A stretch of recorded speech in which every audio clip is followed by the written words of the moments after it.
gentlemen, to BTC, Body Slam the Competition, presenting our first ever actual Smackdown review.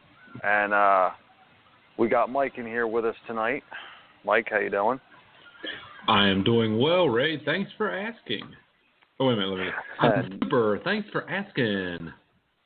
No problem. So tonight was it was definitely interesting, needless to say.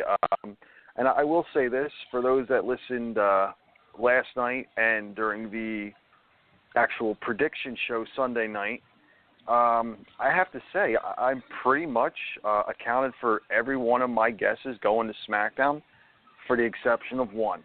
And I'm quite proud of that.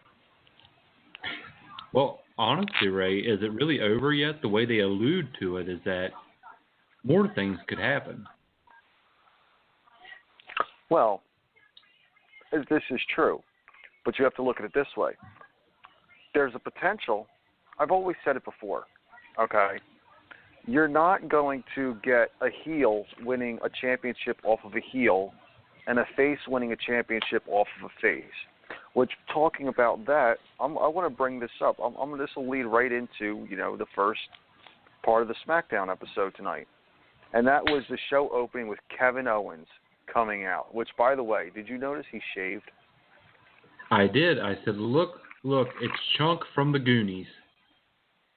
I actually looked at him and I automatically thought Kevin Steen from Ring of Honor. I didn't think Kevin Owens with the wolf beard. Until they got a close-up, I literally thought he was completely clean-shaven.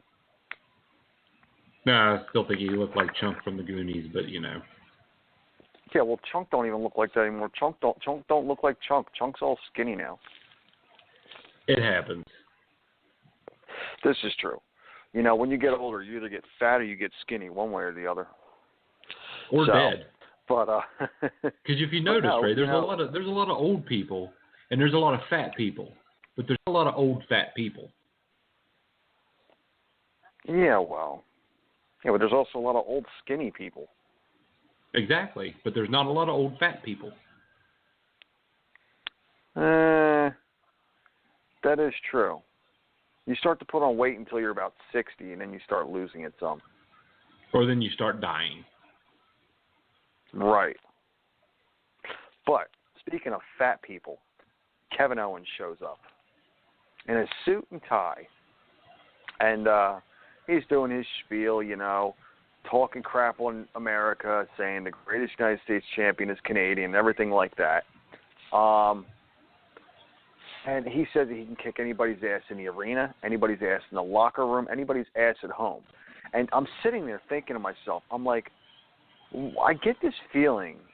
I know who's going to come out. And all of a sudden, you hear the motorcycle revving. Oh, and yeah. It's Baron Corbin. And I literally said to myself, okay, something about that was predictable. But I still went with the theory of heel versus heel. But Baron Corbin's getting over on everybody. Don't ask us how. Hey, he's good. He's a good mic worker for what it's worth. He's proven it in the ring. That's about what it is. He's proven it in the ring, and people are going to respect him. But he basically states that, he's owed a title match. He beat up Dean Ambrose. Dean Ambrose hightailed it to Raw. Dean Ambrose beats Kevin Owens. Kevin Owens hightails it to SmackDown. So that means what makes Kevin Owens think that he's going to beat Baron Corbin? He's owed a title shot. He wants the U.S. Championship. Well, AJ Styles comes out. Okay. Now, my thought is this. If AJ Styles were to face Kevin Owens, to somehow end up with a championship match, they're not going to have a heel versus a heel because at this point I think AJ is still a heel. So could Jericho win it at Payback and lose it right away to lose it right away to AJ if AJ were to be a number one contender? Could that set up for a move for him to SmackDown? Wasn't he moving out for anyway? Well, yeah, actually, wait a minute. I actually forgot. Before AJ came out, Sami Zayn's music hits, and the look on Kevin Owens' face was priceless. Now, I know, you're not big on Sami Zayn. Sorry. Okay. Sorry. But, but the look on his face was, are you kidding me? Like, I cannot get away from this guy. Yeah, he's like a word. You burn on there comes back. What's that? You were cutting out again. The Sami Zayn is like Kevin Owens' personal wart.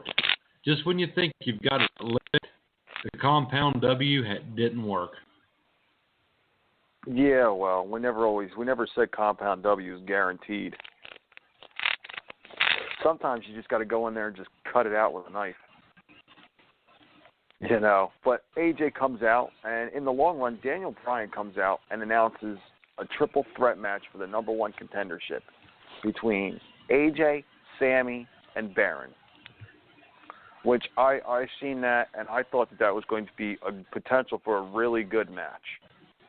But after that happens, you have Randy Orton facing Eric Rowan, and you still have Bray Wyatt showing up on the Titantron, which I get it. Wyatt is still technically on both shows right now, even though he's on Raw, because of the fact that, you know, he has that match. But Orton's going to a Raw pay-per-view to defend a SmackDown championship,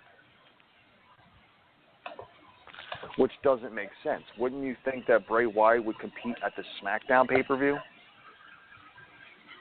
You would think.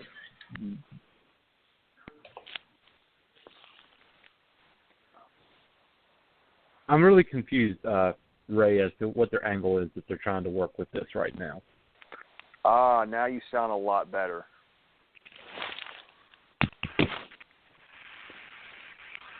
Sounds so much better. Awesome. Technical difficulties abound.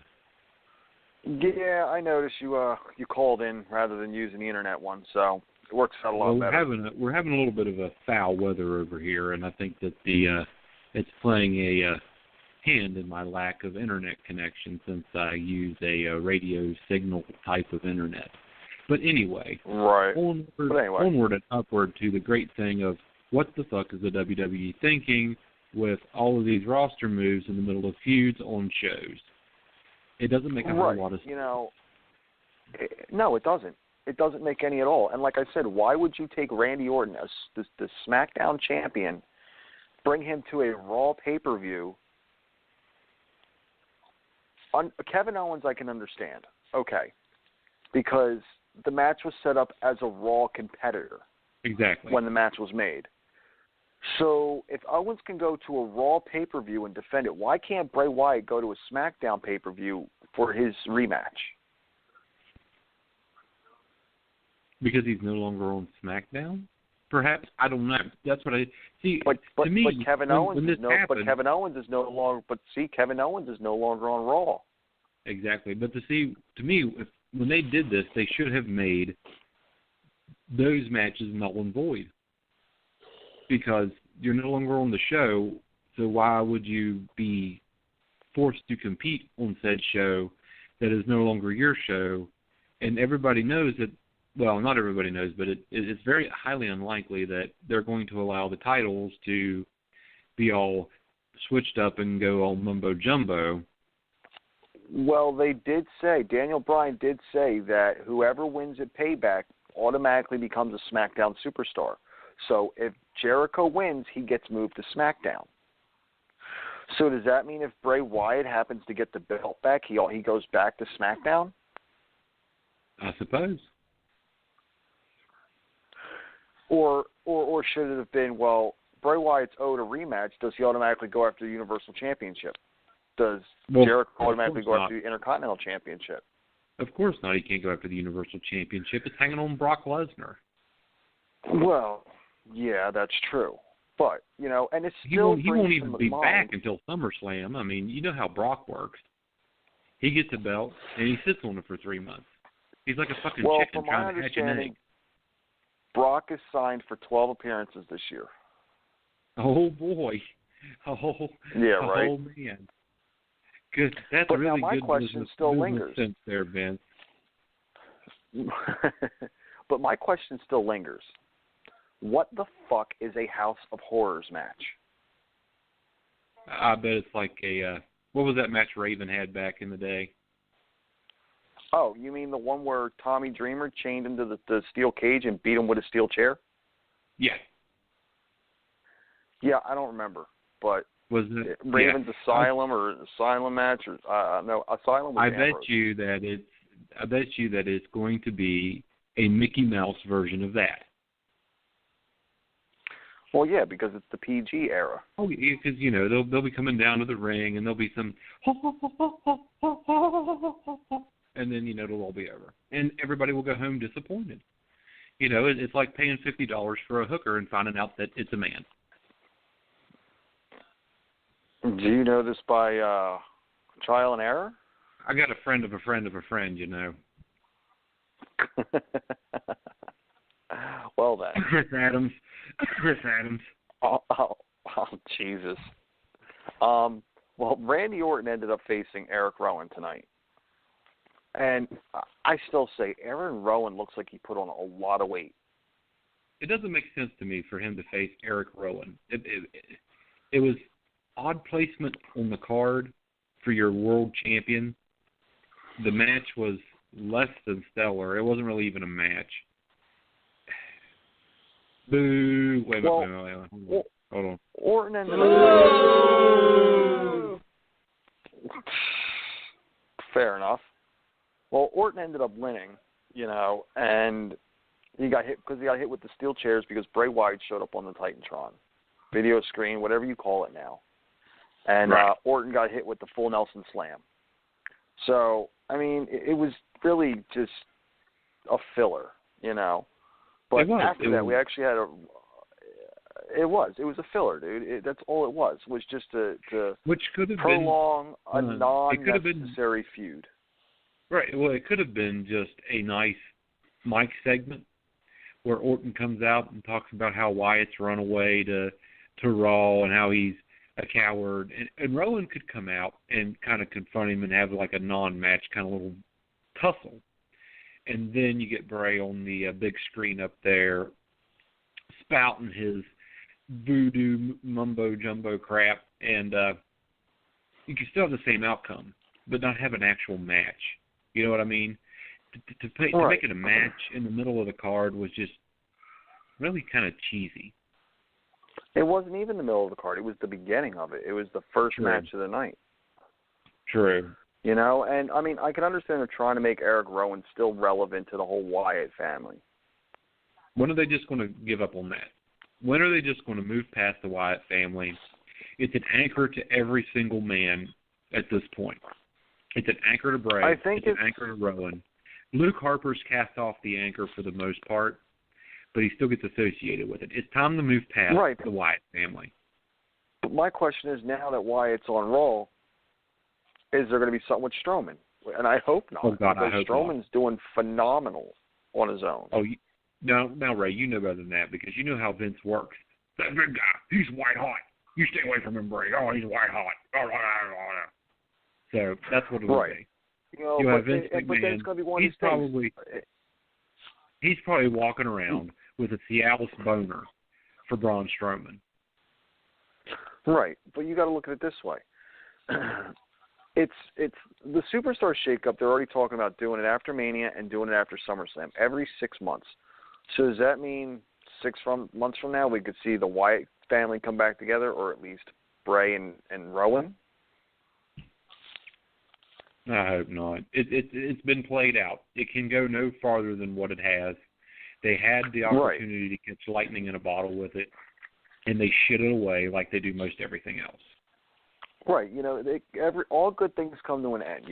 Evolution came to an end. DX came to an end. The Shield came to an end. It's time to rest the Wyatt family. Right. Well, they never really were that good of a thing. That's the point.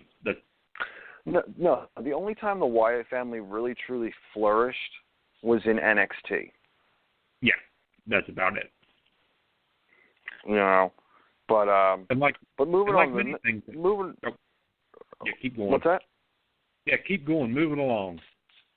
Yeah, because it's the Wyatt family thing is stale anymore. Yeah.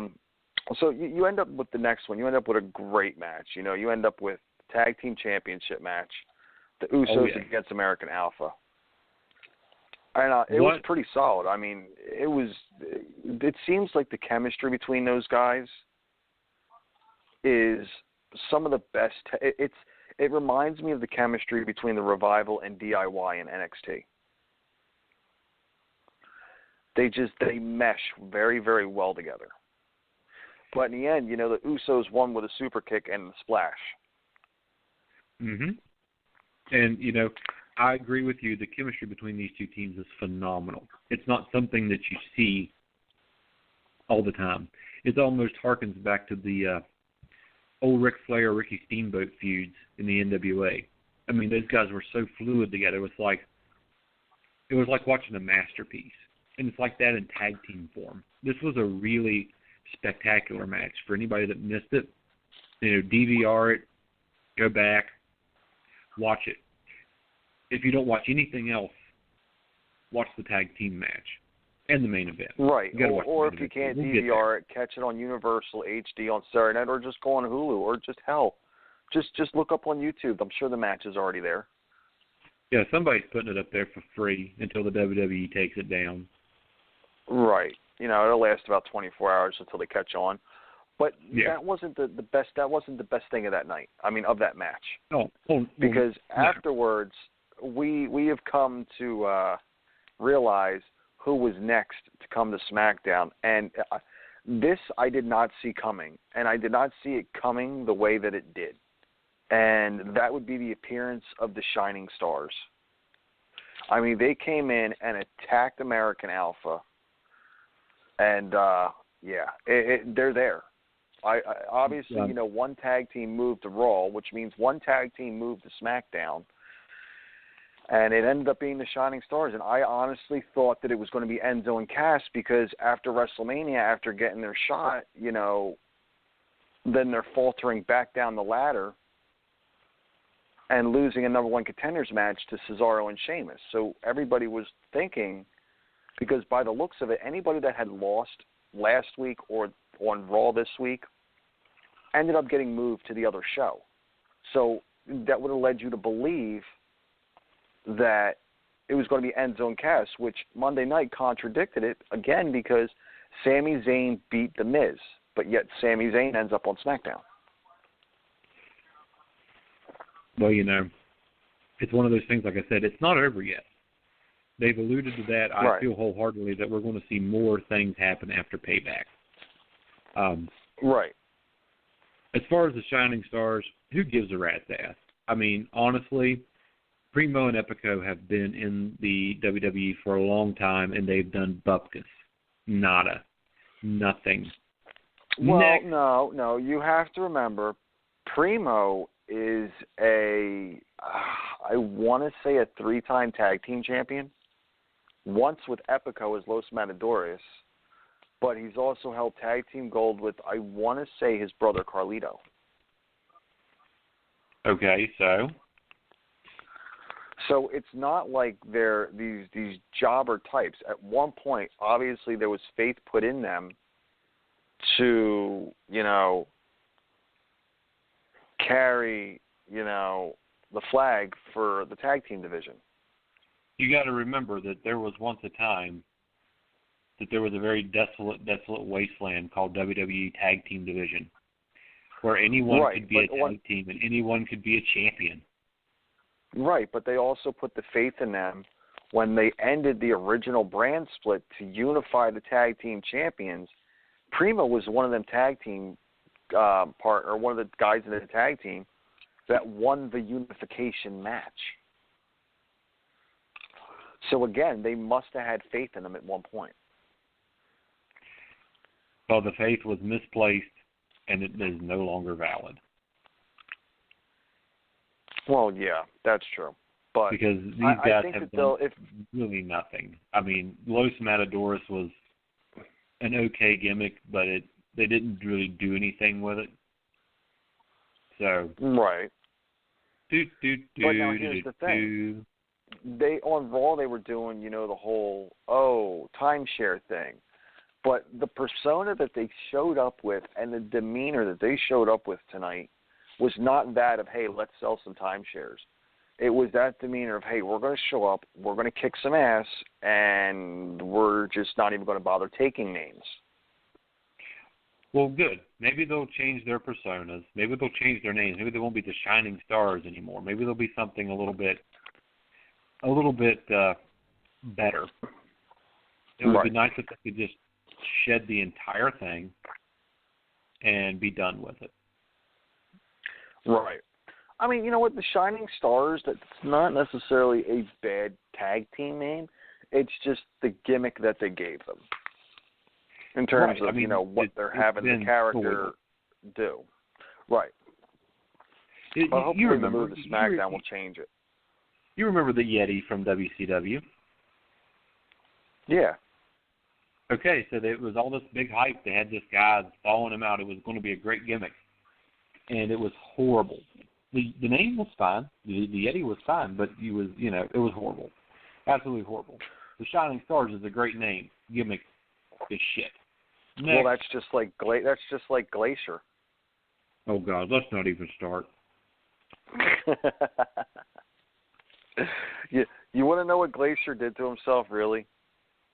In all realization. Wow. Yeah. Wow. Yeah. Oh, and so I wanted to make note that there was no David Otunga this week on SmackDown. He was replaced with yet another boring man of color, Byron Saxton. No, you know what? I want to touch on that because I really, truly, and I discussed this with Tim last night, because the move was made on Fallout. Because nobody was safe. Mm-hmm. I legit feel bad for Byron Saxton. I do.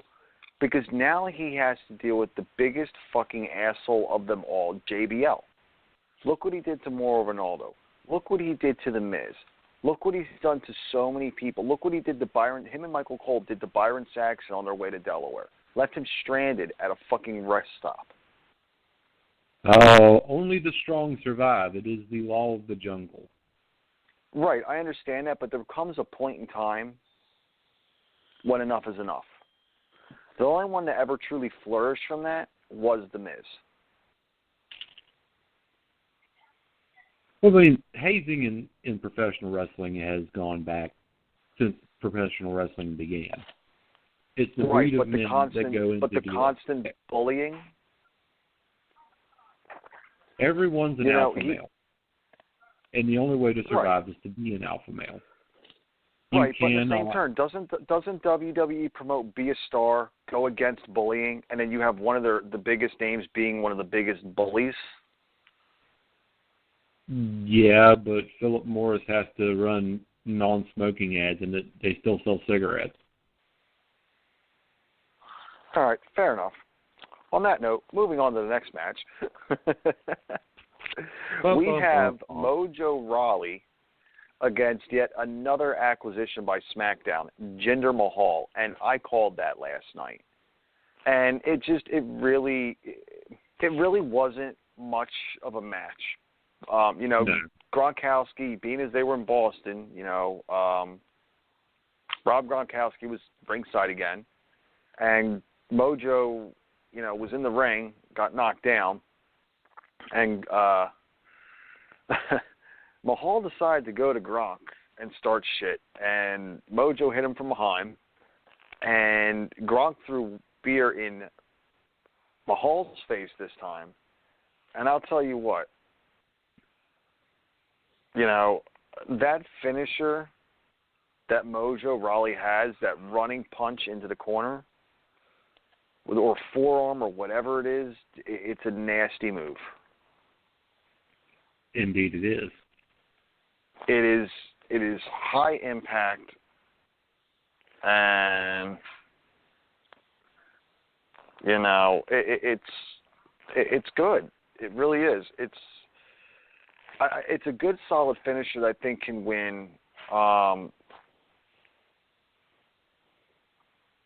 You know, it's a finisher he can use on men of all different sizes. This is true. And Mojo's a big dude. He's not a little guy. He is. Well, he's a former football player too. He played for the Green Bay Packers. Granted, he was on the practice squad, but he was signed to a contract and played with them. And I mean, Jinder Mahal is not a small man either.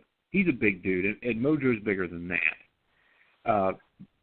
You know, Mojo is pretty close to Baron Corbin's size, really, if you look at him side by side. He probably has a little more muscle mass than that greasy toothpick known as Baron Corbin. What you mean? What you mean? The line cook? Yeah. SpongeBob long pants. By the way, what is up with Baron Corbin's hand? Did you ever notice that? No, I try to avoid Baron Corbin at all costs. Next time you look at Baron Corbin, whenever he does, his one hand is always straight, like he's got nerve damage or something, and like the way he moves his hand. Like you see guys with long hair or women, they take their index finger and their thumb, go along the side of the forehead to pull their hair back, right?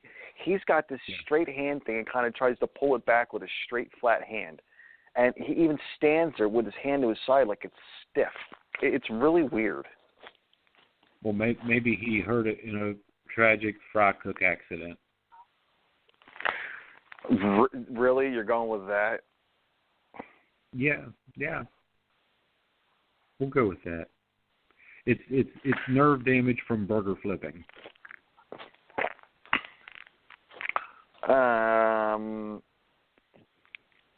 Can we go with like White Castle?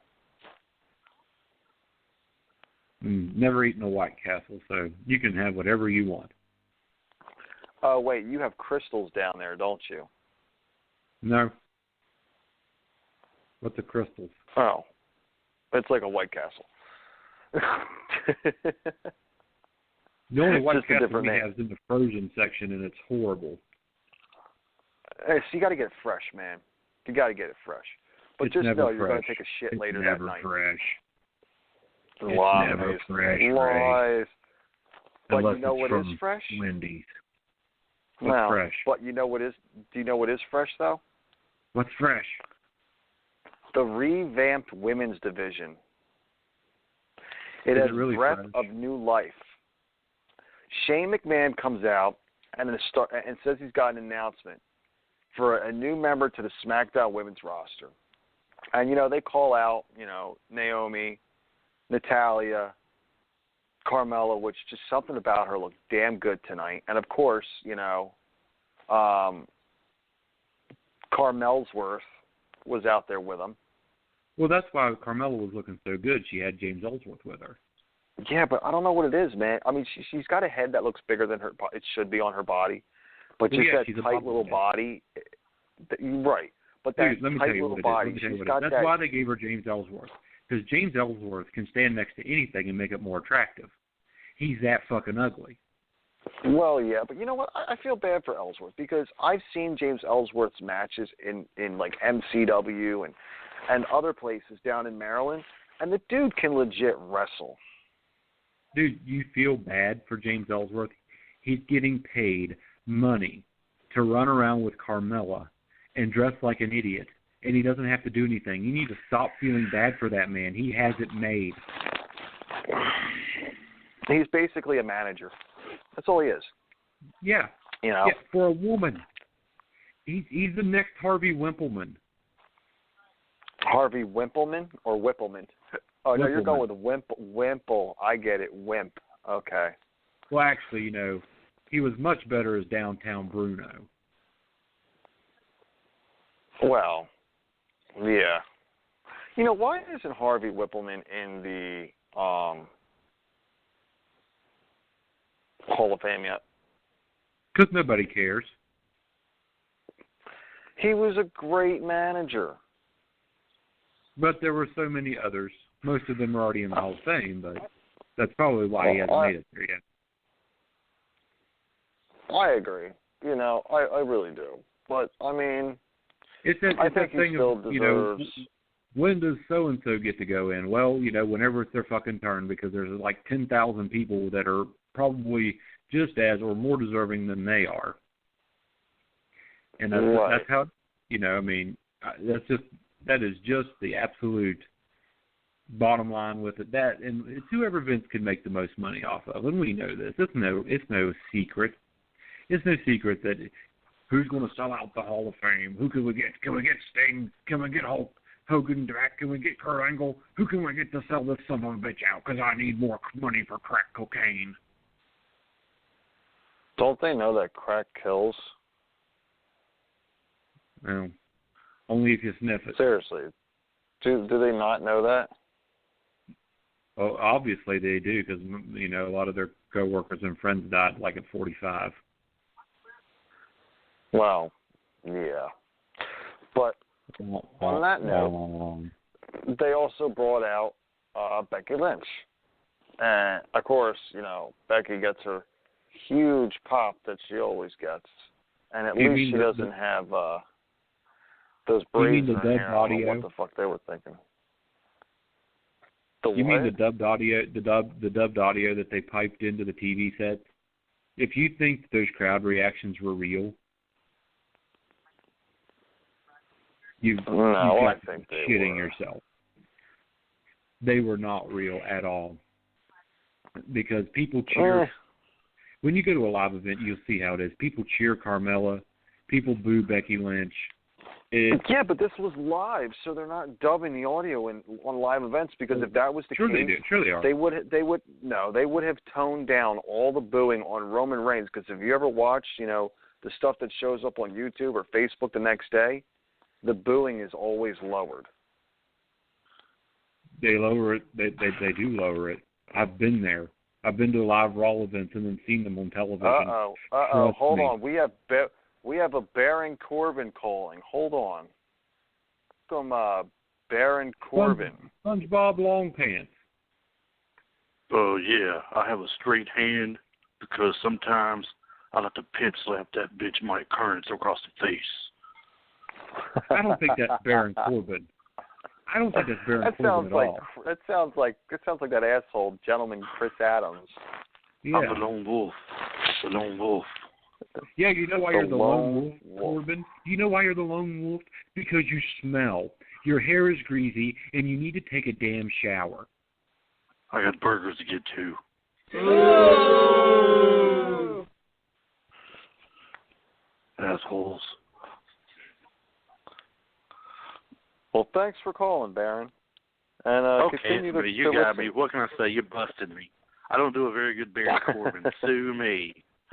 Yeah, you're much too entertaining. You're much too entertaining on the microphone to be Baron Corbin. I do still like to backhand that bitch Mike Kearns every now and then, though.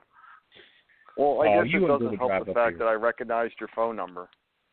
Yeah, I know. I figured it'd be a dead giveaway there. What can I say? Well, I got a few minutes tonight after all I didn't expect I would have, man. What's up with this Smackdown tonight? Right. Well, we've gone over the fact of thus far Kevin Owens is on SmackDown. Sami Zayn is on SmackDown. Daniel Bryan announced a triple threat match between Zayn, Corbin, and Styles for the number one contendership for the U.S. title. Eric Rowan got beat by Orton by disqualification. The Usos and American Alpha once again put on a phenomenal tag team match. But the Usos won, and you had the appearance of the Shining Stars attacking American Alpha. So, and it was a meaner demeanor, so to speak. More fuel in their tank. Like they've got something to prove. Mojo Rawley defeated another arrival to SmackDown in Jinder Mahal. And now we're up to the women's division. And Shane McMahon announced, that we have a second-generation women's superstar. The father is a Hall of Famer. And I'm thinking, I knew it. Charlotte. Wrong. It was Tamina. And I actually forgot she was still on the roster. Who cares? Who the hell cares? Nobody. I thought all she was doing was working with NXT women. That's what I thought. You know what really stings? You know what really stings? Tamina, the only thing they used her for was to be a joke to the crowd. Pretty much. A tease. Well, right. And then, because he announced. Yeah, well, she was also used as talent enhancement. Pretty much. Well, the crowd starts chanting Charlotte, and Shane said, "Oh, you thought I was going to call out someone else? Well, I did. There is someone else." And he announced Charlotte Flair to SmackDown. And I think that's a really good move because it gives them the opportunity to put more belts on her if they want to make her as great as her father without the hot potato bullshit that there is on Raw. Well, it also gets her away. It also gets her away from Sasha, so she doesn't hurt her anymore. Because let's face it, something's up with Sasha. She's losing like mass, not weight, but mass. She's starting to look like... a friend of mine and I thought that she was getting sick. Like she had some kind of illness because she looks like she's like her hairline's going back further. She's getting thinner and thinner. She's starting to look like she's hitting the meth pipe. Right. I mean, seriously, wow. She's starting to get that look. Her limbs are getting tiny. I mean, like spaghetti tiny. And like you said, her forehead just keeps growing. Before long, she's going to look like fucking Lee Greenwood. That might take a while. That's a lot of forehead to get to. Yeah, it is. That's almost as much as Chris Adams. Not quite as red, no, not quite as sexy as mine, no. I got sexy forehead. Jesus. So what do you guys think about? Do you think they kind of reduced the women's roster for SmackDown? Do you think they brought Charlotte, and that's always an enhancement, but overall, not really, because realistically, yeah, they lost Mickie James and Alexa Bliss, but they gained Tamina, which is basically the same caliber as Mickie James. Mickie James is just there for enhancement purposes, and they gained one of the greatest female heels in the business right now. They swapped heels for heel. Mickie James has at least a fan following, and at least she's accomplished a little bit more in her career than Tamina has. So I don't know that it's a fair trade to say that you're trading a former 6-time women's champion for a 39-year-old washed-up Tamina. Right, but you also have to look at it this way. Okay. A, I don't think she's 39. B, she is 39. Well, either way, you have to look at it this way. She is 39. All those years that Tamina was there, it was basically Raw and SmackDown without a brand split. Now it's going to be an opportunity for her to make a mark because there's a limited amount of female competitors on each show. So it's not like she'll necessarily get lost in the shuffle. She's already been lost in the shuffle. Nobody even realized she was even still employed. It'd be like bringing back Lance Storm. Well, like I said, well, that's what I was saying earlier. She had a knee injury. The last I saw Tamina, she was helping out on like it was either NXT or one of those Tough Enough shows or something they do for the WWE that they used to do. And that's a great last place time for I saw last time I saw Tamina was last summer for Team Bad. It was at WrestleMania last year. Team Bad. Oh, you know what? You're right. I completely forgot about that. But let's move on from that. The next match we had was Aiden English, and he came out to the Vaudevillains music, but, he pulled his NXT gimmick, Spotlight Please, and he started singing.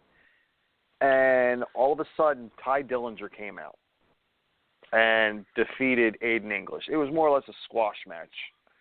Nobody and cares. Ty Dillinger looked good. It wasn't that long, but so after that, you had Dolph Ziggler standing in the ring, which Dolph Ziggler from behind looked like a woman. It was disturbing.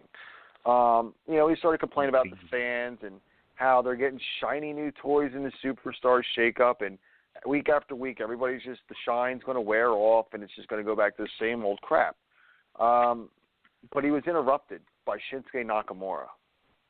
And Ziggler basically told Shinsuke that he had no idea who he was, and everybody kept chanting Nakamura. He's like, I'm Dolph Ziggler. Who are you anyway? And the fans are chanting Nakamura, and you know how Nakamura is. He's always smiling and everything. And he asked, Ziggler for the mic. And Ziggler finally handed him the mic, and he said, I am Shinsuke Nakamura. And the fans started chanting again. He hands the microphone back to Ziggler.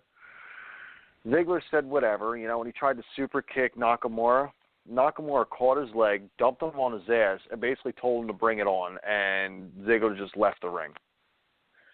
So I think we're finding the first feud for Nakamura on SmackDown, and I think it's going to be Dolph Ziggler, and I think it's going to be a good match, a good feud, because the in-ring abilities between both of them.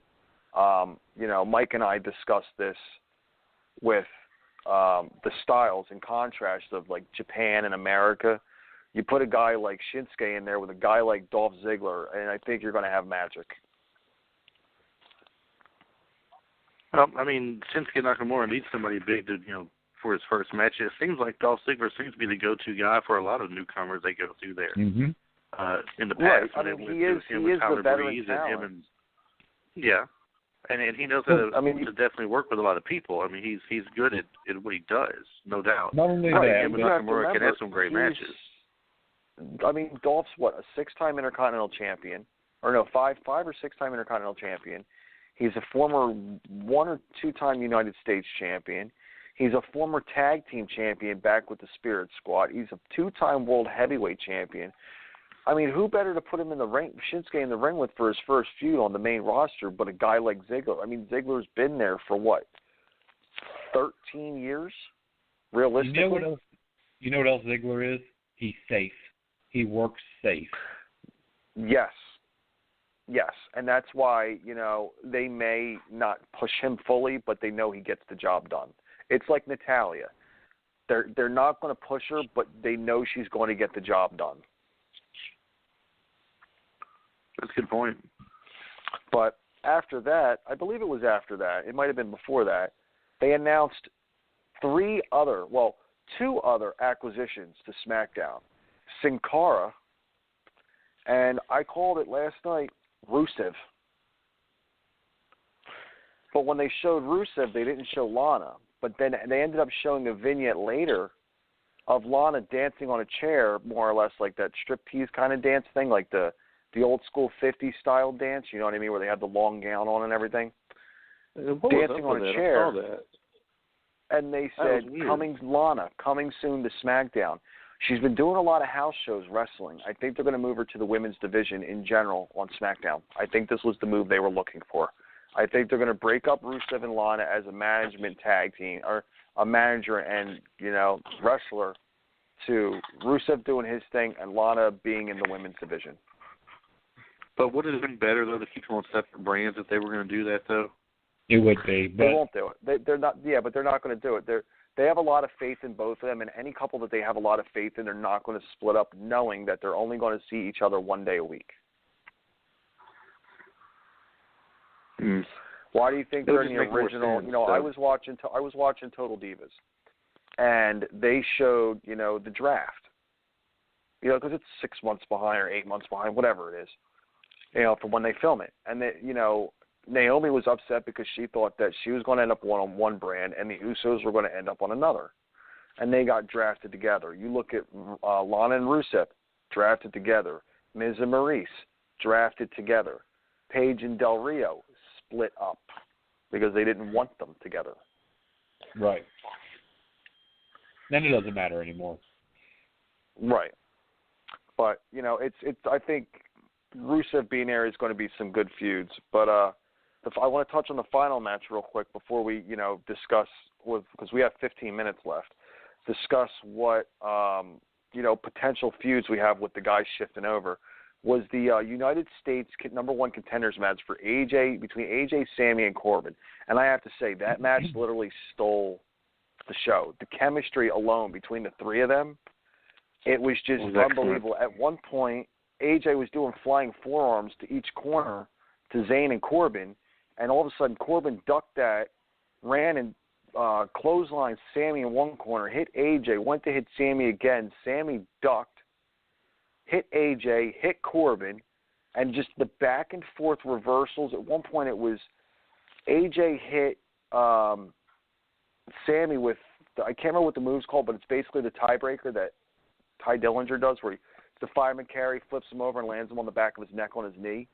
And Corbin just came out of nowhere and literally almost decapitated Jay Styles. But in the long run, it was a haluva kick to Baron Corbin, which knocked Corbin off the ring apron, and he turned around into a phenomenal forearm. So now you're looking at AJ Styles as a #1 contender, and that's what I was saying to you earlier, Mike, is You're not going to take a heel and put him against a heel for a belt. If Jericho wins at Payback, he automatically goes to SmackDown. That's a face winning the United States Championship. AJ takes it right off him that week, and Jericho's gone. Jericho's Maybe. just a transitional champion. Maybe, or perhaps we're seeing a face turn for AJ Styles. Well, he did shake Shane's hand, and that's not something a face would do. And the fans are behind him. Mm-hmm. The fans were behind him even when he was a heel. That's you true, remember, but I mean, it'll work. That's what it means. It'll work. It doesn't matter what they want. Right. Well, you have to realize it doesn't matter what they want anymore. They want Roman Reigns as a face. Guess what? Everybody's going to boo him. They want AJ as a heel. They want Baron as a heel. Guess what? Everybody's cheering them. We're not saying what the fans want or what the fans are looking for, but we're saying is it could work if AJ was changed as a heel. I mean, as a face, it would work that way if that's the direction they're going. They may or may not, but if they do, it wouldn't be a bad move. It would still work either way. Right. Since he's out of the world title picture now. For now, yes. It would make sense for him to turn face. He no longer has to be the heel. That's Orton's job right now. Right, but now here's what my question is going to be. Now this is what's going to talk. Now this leads us into the feuds. Well, of the superstar shakeup. Bray Wyatt's on Raw. For now. For now, right? You got Rusev, you've got Jinder, you've got Sammy, you've got KO, you've got Rusev. Sin Cara is not going to count. He's just going to be part of the Job Squad. Right. Jinder, Job Squad.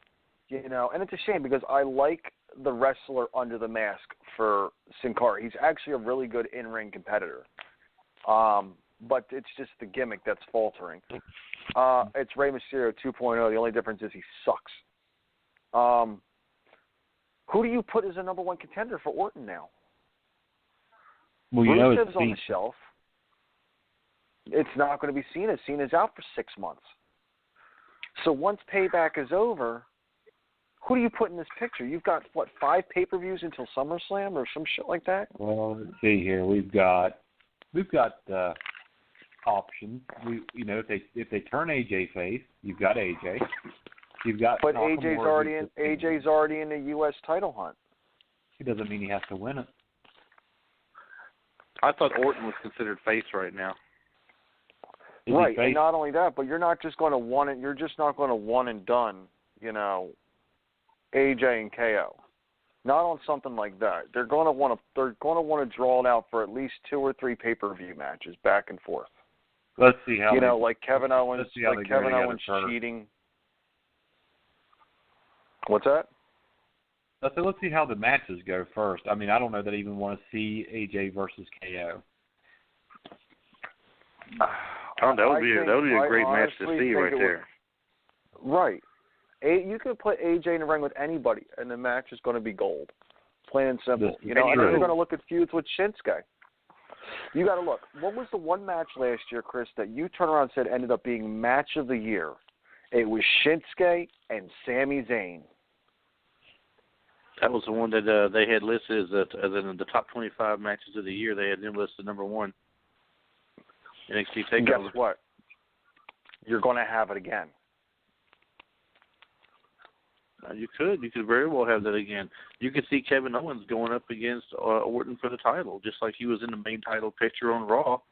They might want to put him in the main title picture on SmackDown now. They're not just as a U.S. champion race, because very well they give him new life as a champion. Baron Corbin, they teased. I know Mike don't like Baron Corbin for it, but just a couple weeks ago, they teased Baron Corbin and Randy Orton, and it was a pretty good match for Corbin with him until you had Dean Ambrose come out on the forklift and distract him, and he got that RKO out of nowhere. So they kind of teased that a little bit a couple weeks ago. Right, but now you also have Shinsuke. And Randy Orton's never known to stay face for long. Right, Orton has already stated in interviews he would prefer to be a heel. He likes doing the heel thing better. And with what he did with burning down the Wyatt compound and everything like that, it's not a face move. But speaking of faces, I actually forgot about the biggest acquisition in my mind that SmackDown got.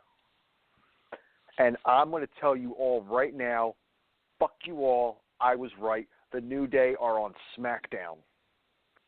I did see that coming soon. It is a sad day for the ratings of Monday Night Raw. Extremely sad. If their play was ratings. Who have they got that's going to raise the ratings on Raw? Who did they really get? Nobody. The Hardy Boys. That's the point. Is this the only 2 nights they're doing roster shake-up moves? It's not going to happen again next week with anybody, you think? They're done completely? No. From understanding, from what Mike and I were talking about at the beginning of the show, they did mention that there are going to be more shake-ups possible, but you're going to have to wait till after Payback. So I don't know if that's in terms of, like I said, Jericho winning it and coming to SmackDown, or Wyatt winning it and somehow Brock ended up on. It's going to be.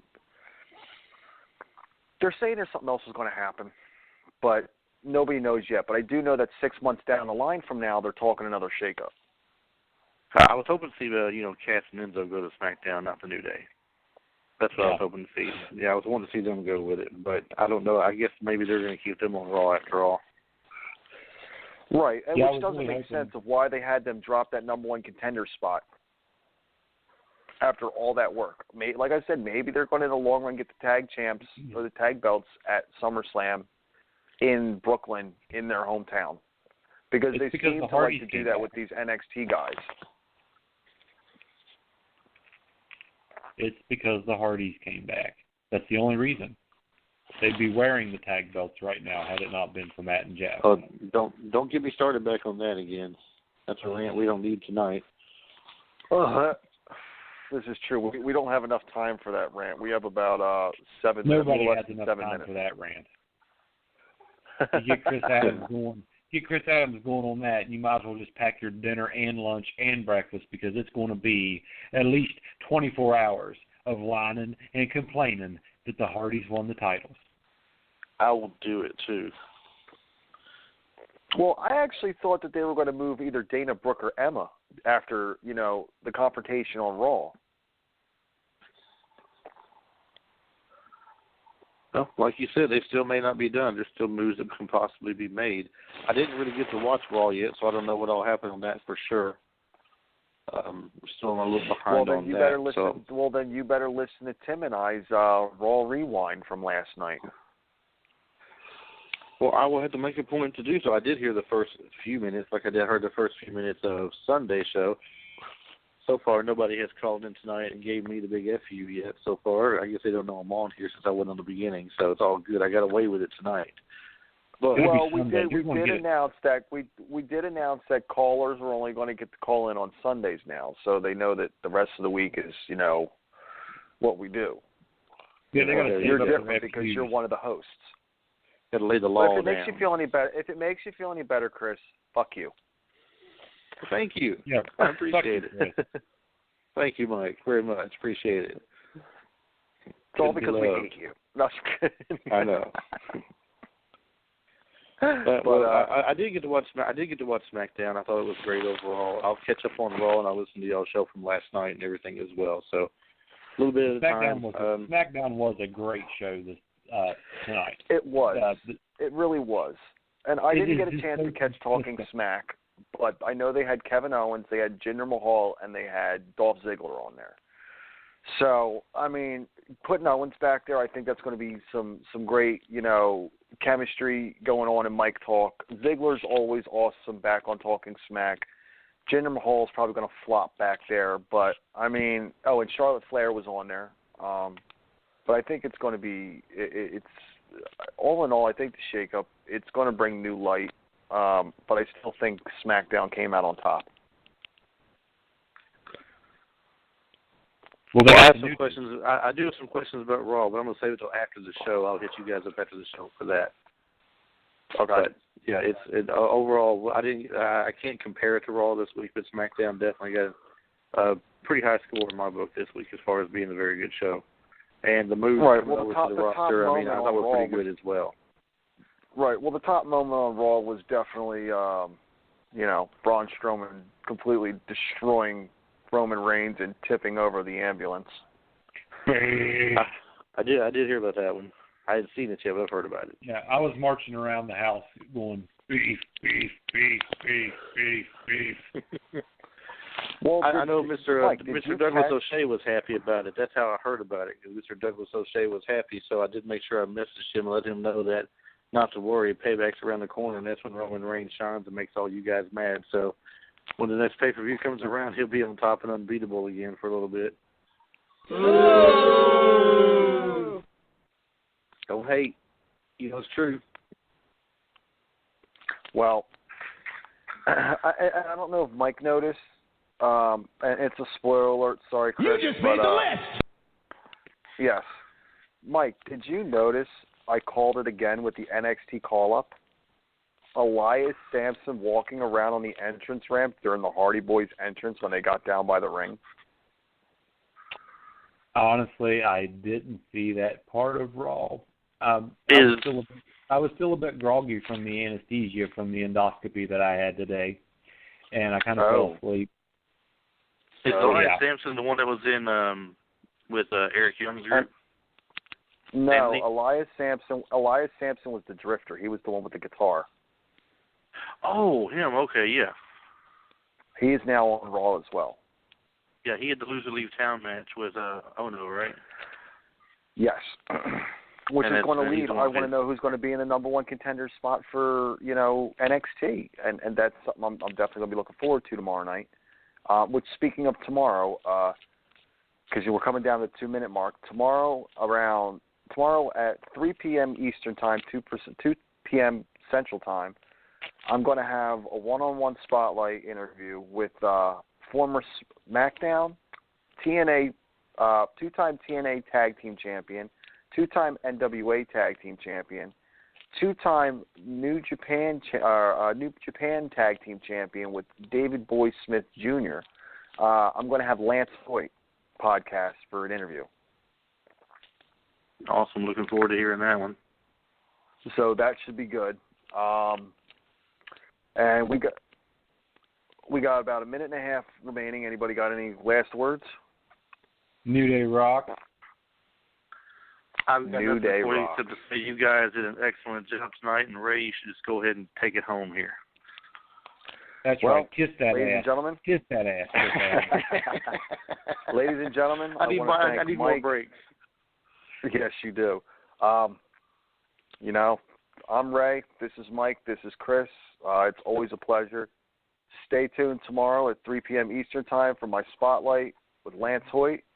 Be sure to follow us on Twitter at BodySlamTheComp. Follow us on Facebook at BodySlamTheCompetition. And follow us on YouTube, most importantly, at BodySlamTheCompetition.com. And like I said, we will be back tomorrow for the interview with Lance. We will definitely be back Sunday night at midnight for our Sunday Fun Day Roundtable, where callers are more than welcome to call in. We're going to discuss everything else happening this week. And you know what? Let's throw it out there. Let's talk about the rise and fall of the NWO in the 90s era, the WCW NWO. That's the only NWO. There is no other NWO. Exactly. As far as the fans are concerned, there's no other NWO for sure. Right. So, ladies and gentlemen, you guys have a good night. Mike, Chris, I will talk to you guys later. All right. Later, guys. Out of here. Later. Later.